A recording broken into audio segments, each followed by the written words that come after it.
Bem-vindo ao Mentes que Inspiram. O nosso convidado de hoje, ele é uma pessoa extremamente inspiradora, que tem uma história linda de vida. E por ele ser essa pessoa especial, eu queria fazer uma abertura também especial. Então eu vou ler para vocês um textinho que eu escrevi com todo carinho e que eu acho que vai resumir bem quem é o Alberto Moura. Existem pessoas que transformam a educação não apenas com conhecimento, mas com sensibilidade, com empatia, com propósito. O nosso convidado de hoje, ele é um desses exemplos. Um educador que há mais de 20 anos ele dedica a sua vida à inclusão e à valorização das diferenças. Ele é psicopedagogo, especialista em educação especial, em atendimento educacional especializado, e ele tem inspirado centenas de professores e famílias por todo o Brasil. No Mentes que Inspiram hoje, eu tenho o prazer e a honra de conversar com Alberto Moura sobre o poder da inclusão que transforma vidas. Vem com a gente.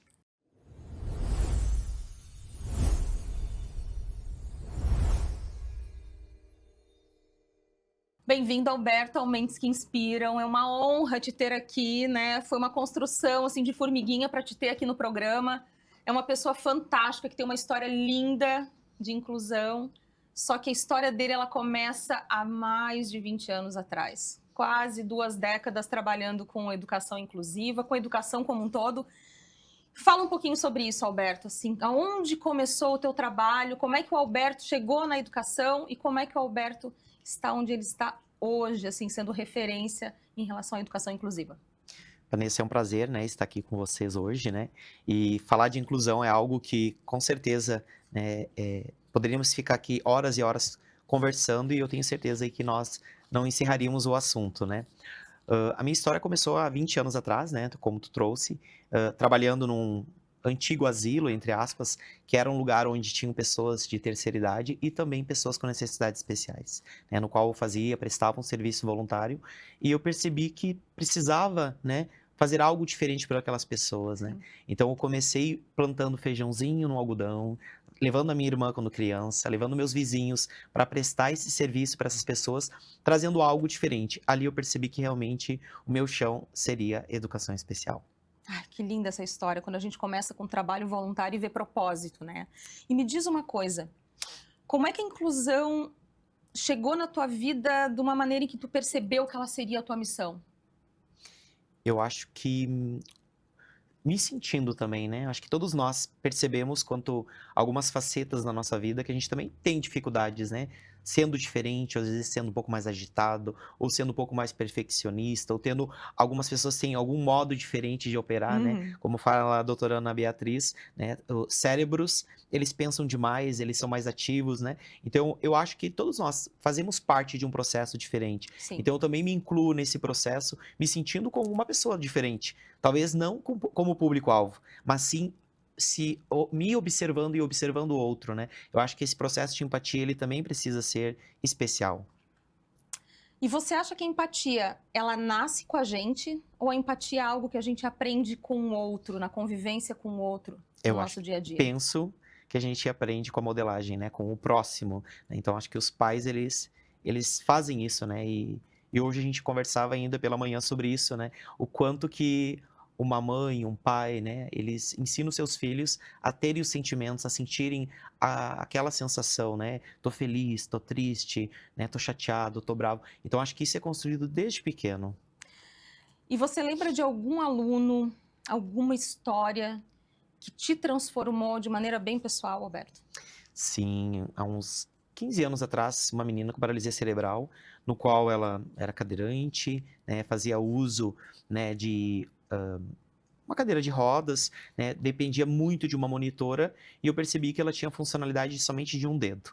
Ali eu percebi no atendimento educacional especializado que a gente poderia começar com o uso do notebook e o uso do mouse a partir dessa tecnologia, né? Que E, bacana. e ali foi algo que me marcou bastante, né? Porque eu percebi que deu certo. A gente diminuiu o uso da monitora em sala de aula, colocamos a tecnologia e foi uma das inclusões que penso eu que teve o maior sucesso, assim, na minha carreira, né?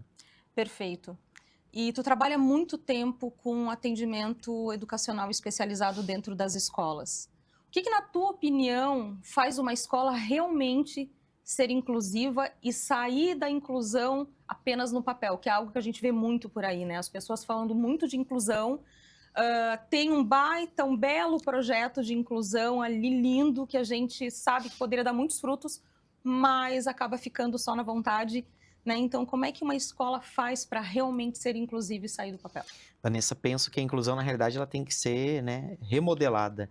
Eu sempre digo que a política de educação especial já é muito antiga, né, desde 2008, só que o que antecede isso também já são as vontades, né, os desejos das pessoas e incluir de fato, né? Sim, Então, penso eu que dentro desse propósito, a inclusão ela tem que ser redefinida, né? Eu não acho que deve ser sim, somente um querer, uma vontade de um gestor ou de uma mantenedora. Penso que deve ser uma proposta muito maior, né? Uma perfeito. mudança de prática, uma mudança de ações. Não é só eu garantir o monitor ou eu falar que eu estou incluindo, né? Eu sempre digo que são duas palavrinhas, a equidade e a igualdade. Quando elas duas se conversam, a inclusão ela vai estar acontecendo. Então, penso que é uma mudança de práticas, né? Práticas pedagógicas.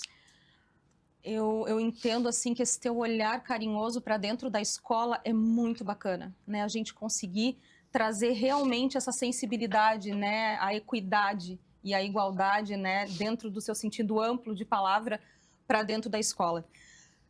Mas aí vem a pergunta, né? Aonde realmente se inicia o trabalho de inclusão dentro da escola? Quando tu chega numa escola, por onde é que a gente começa com esse trabalho de inclusão?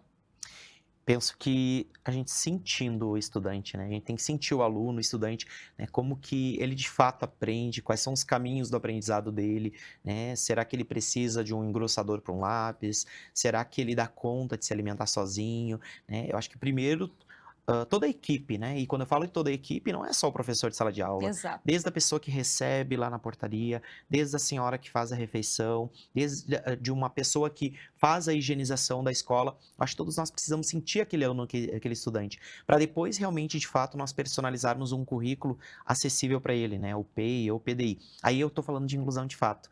Quando eu simplesmente coloco no ambiente de sala de aula e eu penso em depois conhecer o aluno, daí eu estou fazendo errado. Então, eu sempre digo que o primeiro caminho é essa avaliação, né? Esse conhecer. Eu me doar para me dispor, né? Me colocar à disposição, desculpa, para entender como que ele funciona de fato, né? Como que ele entende esse propósito dentro do ambiente escolar. Essa criança está saindo, ou o estudante está saindo de uma esfera muito maior, que é a casa, né? É isso Indo aí. para um outro local. Então, eu preciso conhecê-lo para realmente, de fato, incluí-lo, né?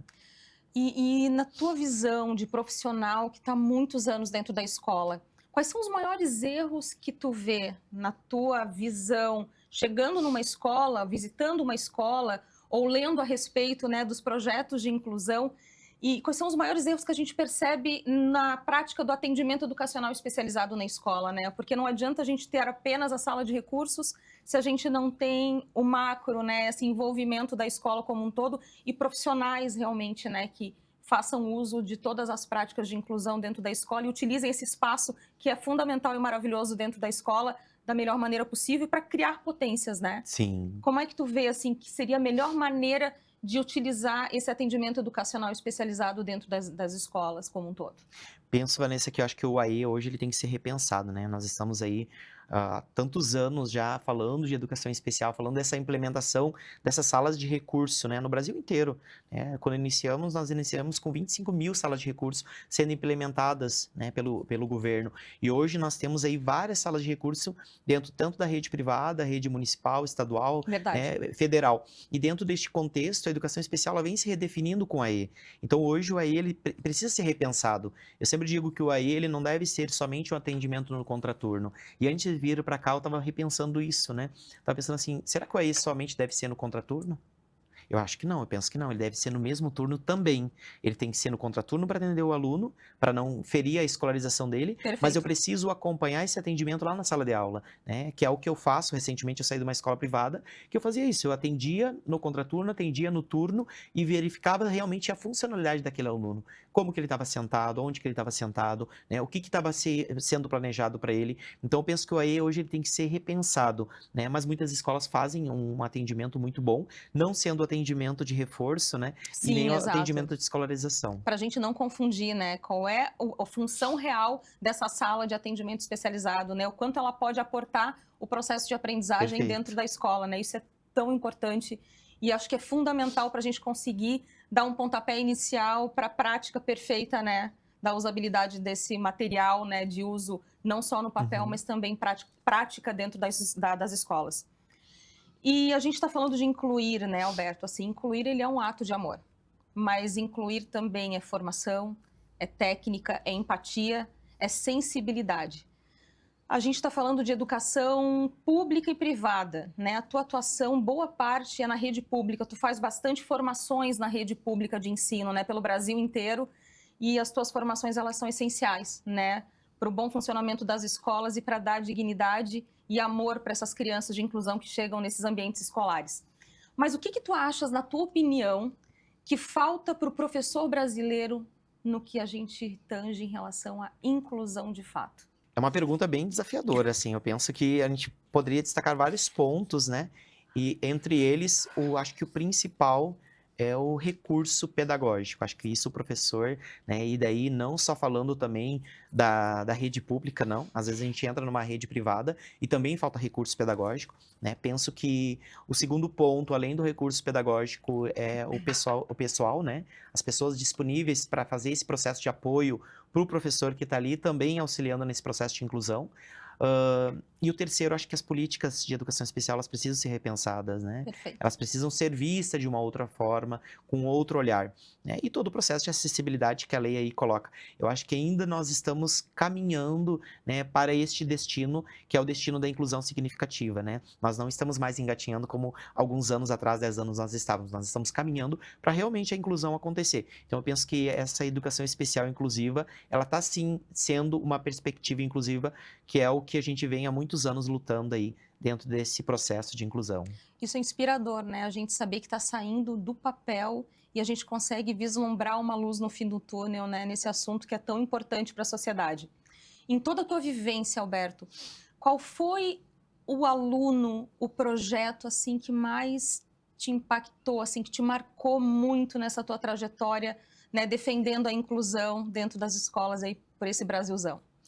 Olha, Vanessa, eu poderia destacar alguns alunos, mas eu sempre gosto de falar em instituições, assim, né? Uhum. Ah, penso que algumas instituições que têm meu coração muito, assim, e que é algo que eu me dedico bastante, né, são as APAES, né? São as escolas especiais, nos quais elas fazem esse trabalho, né, diferenciado, trabalhando nessa perspectiva de educação especial, né? São aqueles espaços nos quais a gente vê que é um trabalho de formiguinha, um trabalho diferenciado, são pessoas realmente dedicadas ao processo de pessoas com necessidades especiais que estão ali realmente sendo garantida pelo processo de uma perspectiva de inclusão, logo após talvez saindo desse espaço que é uma escola especial. Por que ainda é tão difícil sair do discurso? Esse discurso é muito bonito quando é falado, né? E ele fica no papel, mas por que é tão difícil ainda ser colocado em prática, Alberto?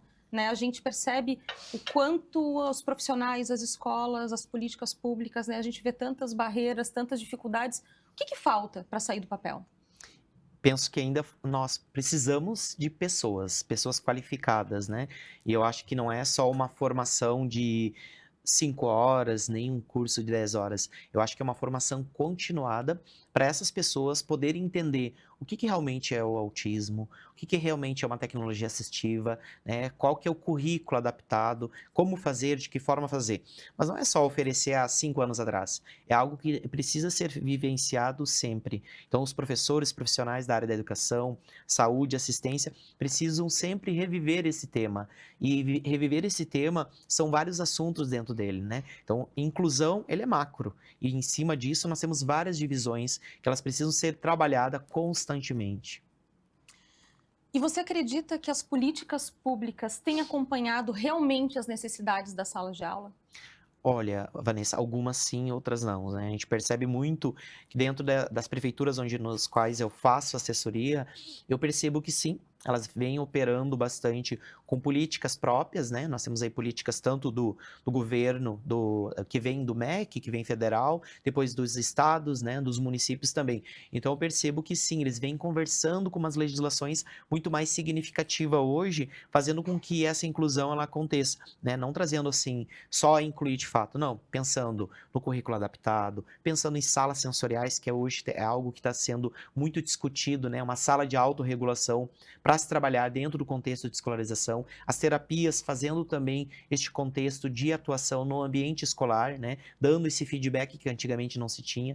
Então hoje a gente tem políticas sim, né, voltada para uma inclusão mais significativa, mas ainda precisa ser muito repensada, né? Acho que as famílias precisam também conversar com as políticas, né, estarem sendo escutados. Né? Eu não Exato. posso, como um gestor, criar uma política se eu não escuto as famílias também. Então acho que ainda falta, parece, aquele olhar afetuoso e carinhoso dos pais, né? De eu criar uma política como gestor e perguntar para uma mãe e para um pai que tem um autista, por exemplo, né? Como que eles se sentem, né? Será que eles estão percebendo aquela legislação que está ali, né? Como que eles percebem aquela legislação? Eu acho que elas precisam também ser repensadas e escutadas a partir das famílias.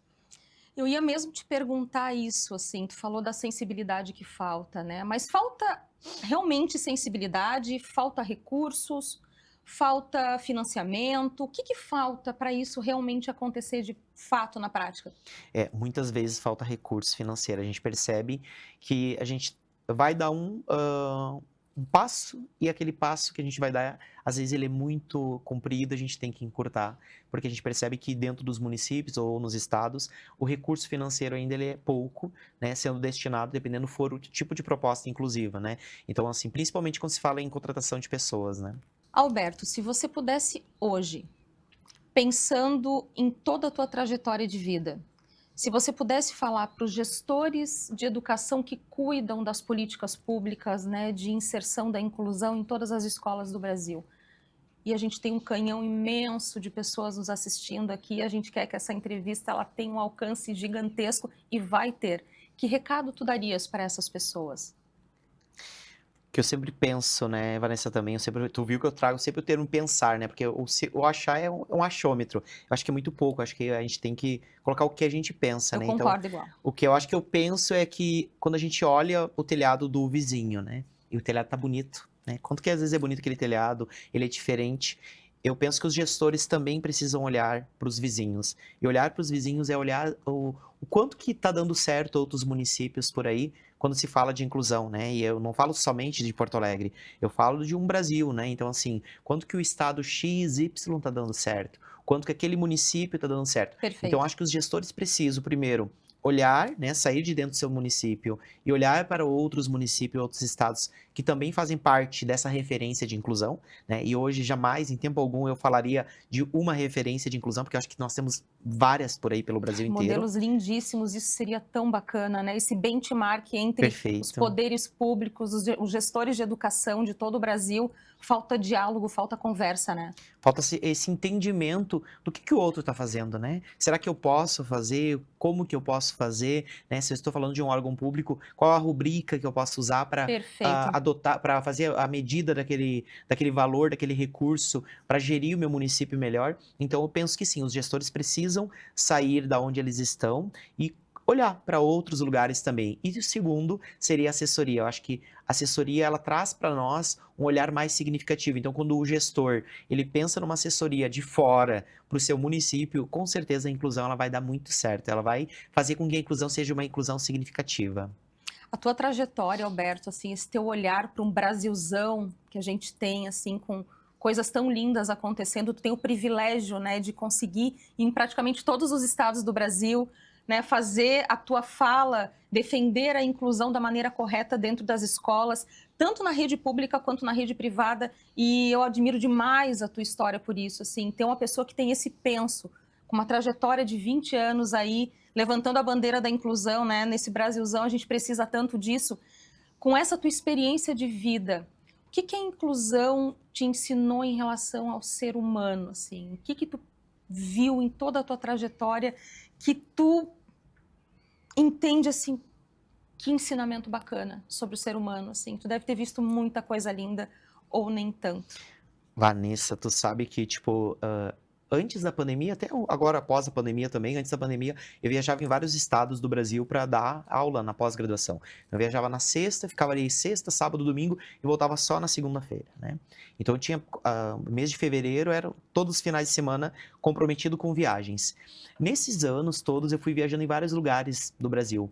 E agora, o ano passado, eu fui para o Amazonas para dar uma formação sobre adaptação e flexibilização Que curricular. legal. que era 2 dias, né? Eram 2 dias, sábado e domingo.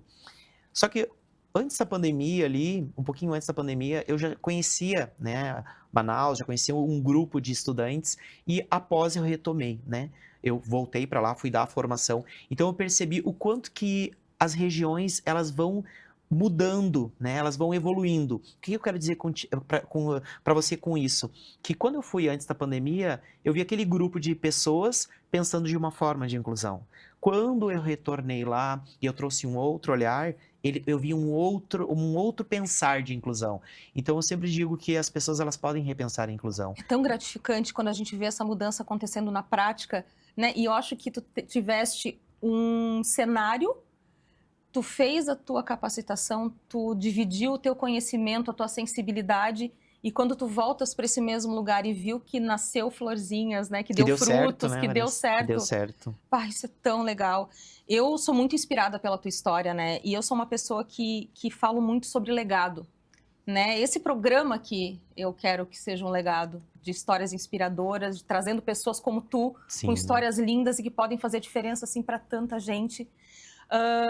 Falando em legado, tu como educador, na essência, o que tu gostarias de deixar aí para a humanidade, para a vida, para tua filha, para Maria Alice, para o mundo? Ele tem uma filhinha linda, gente, uma bonequinha. Que legado é esse que o Alberto quer deixar para o mundo? Olha, Vanessa, quando tu estava trazendo aqui para mim, né, e colocando essa questão de inclusão, né, e eu vejo, sinto esse teu brilho também nos olhos, né, Ai, porque sim. tu também tá dentro, né, não é somente um coadjuvante, tu faz parte do processo de inclusão. Exato. Então eu acho que todos nós devemos viver a inclusão. Quando a gente vive a inclusão, a gente se doa, a gente repensa a vida, né, como eu disse no início, né, eu acho que eu também faço parte dessa inclusão. Eu me sinto vivendo uma inclusão porque eu penso diferente, né? Eu não consigo pensar igual como as outras Sim. pessoas, né? Às vezes a gente tem dificuldade de entender algumas coisas, às vezes a gente tem um método de vida diferente. Então todos nós acho que somos especiais, né? A gente faz parte desse contexto especial. Então eu acho que quando a gente vê uma inclusão que ela tem que ser verdadeira, a gente luta por aquilo, né? E lutar não é brigar, eu não preciso brigar, eu quero lutar. E lutar é o quê? Ir até o final fazendo com que aquela inclusão seja significativa.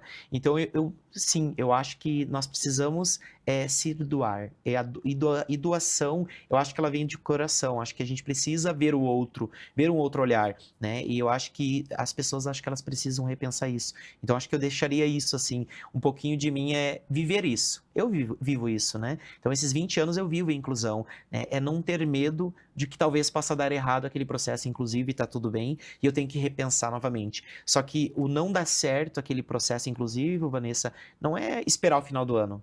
É, naquele momento, eu tenho que repensar aquela prática. A gente nunca desiste, né, Alberto? Assim, eu penso que quando a gente trabalha com inclusão, eu acho que a persistência é algo que é uma constante na nossa vida, né? E tu és uma pessoa que já é um legado ambulante para a educação, em especial desse país, desse Brasil. E o quanto isso é importante a gente deixar assim gravado. As pessoas precisam ver, assim, pessoas como o Alberto, que são empenhadas com educação inclusiva, na sua essência e com amor, né? Porque realmente se preocupa com o futuro desse país e se puder deixar pílulas de sabedoria, né, para a gente conseguir incluir o maior número de pessoas dentro das escolas da rede pública e privada, vai ser fantástico. E agora, para a gente finalizar, Alberto, assim, pensando em uma frase para resumir a inclusão, que frase seria essa que o Alberto deixaria aqui registrado? Olha, acho que a frase que eu penso assim, né, trazendo Vanessa para esse programa tão que realmente ele é inspirador, ele faz com que a gente repense. Aqui falando contigo, assim, me veio várias possibilidades, né? E a gente poderia ficar, acho que a tarde inteira conversando aqui, né, de inclusão e trazendo casos e conversando. Eu acho que a frase que eu colocaria aqui, né, que é o que eu penso para minha vida, que a inclusão, ela não é fácil, mas a gente não pode desistir dela, né? A gente tem que pensar que a gente está lidando com pessoas, né? Lidando com seres humanos. É verdade. Então, acho que a inclusão ela não vai ser fácil. Ela não vai ser o doce. Ela, ao contrário, ela vai ser aquela balinha que ela é um pouco azeda, mas ela vai ser gostosa em algum momento, porque a gente vai pensar que aquele aluno está sendo feliz, aquela família também. Eu acho que sim, a gente precisa se doar, né? E a gente não pode desistir de um processo inclusivo significativo. E não só no ambiente escolar, né? Em todos os sistemas. Não, nunca. E feita com amor, né, Alberto? Quando a gente coloca amor em qualquer causa, Dá né, certo. dá sempre certo. Dá sempre certo. E, Alberto, assim, eu queria te dizer que é um prazer imenso te ter aqui no programa. Eu acho que a tua essência, o teu cuidado, esse assunto é um assunto tão necessário e tu trouxeste, assim, tu nos deixa com muito orgulho. E eu queria te dizer que não somos só nós que temos orgulho de ti, né? Que além de sermos teus amigos, os teus alunos, os teus professores, a tua família ela tem um amor imenso por ti, se orgulha muito do profissional que tu é. Tendo dito isso, as pessoas quiseram se fazer presente nesse dia especial aqui no programa. Que lindo. Muito obrigado. Que lindo. Muito obrigado, Vanessa. Teu marido, a tua filha te mandaram assim com todo carinho para marcar esse programa tão especial. Gente, é uma honra ter essa pessoa linda aqui. Muito obrigado, Pode Vanessa. chorar, porque eu também me emociono com esses gestos de amor e assim, ó, genuínos. Que tu continue tendo assim, ó, essa força, essa energia e acima de tudo, assim, ó, esse amor imenso que tu tem com a educação inclusiva, que foi o que fez eu me apaixonar por ele. Gente, eu tenho certeza que vocês vão se apaixonar também. Alberto, obrigada. Obrigado e agradeço as flores, né? Que surpresa maravilhosa. E Respira. vou respirar um pouquinho, Tá assim. emocionado. São as flores mais lindas, assim, que eu já recebi, que são os girassóis, né? E falar um pouquinho dos girassóis, Por favor. eles sempre procuram o melhor lugar para eles, né? Para eles se direcionarem sempre ao sol, né? Então, assim, eu acho que todos nós podemos procurar o conforto. Eu acho que o conforto que a gente precisa procurar é onde tem amor, onde tem cuidado, né? E obrigado, Lucas, Maria Alice. Amor. Obrigado, Vanessa. Obrigada também pelo pela tua convite. história. É sempre uma honra. Eu vou te trazer aqui mais vezes, porque essa história, gente, assim, ó, é linda, merece ser vista, merece ser mostrado para esse Brasilzão todo. Parabéns pelo teu trabalho. Eu sou tua fã, muito fã. Eu espero que outras pessoas também se sensibilizem, se emocionem, porque sim, o nosso programa traz pessoas inspiradoras e o Alberto é uma delas. Obrigadão. Obrigado, Vanessa. Obrigado, pessoal.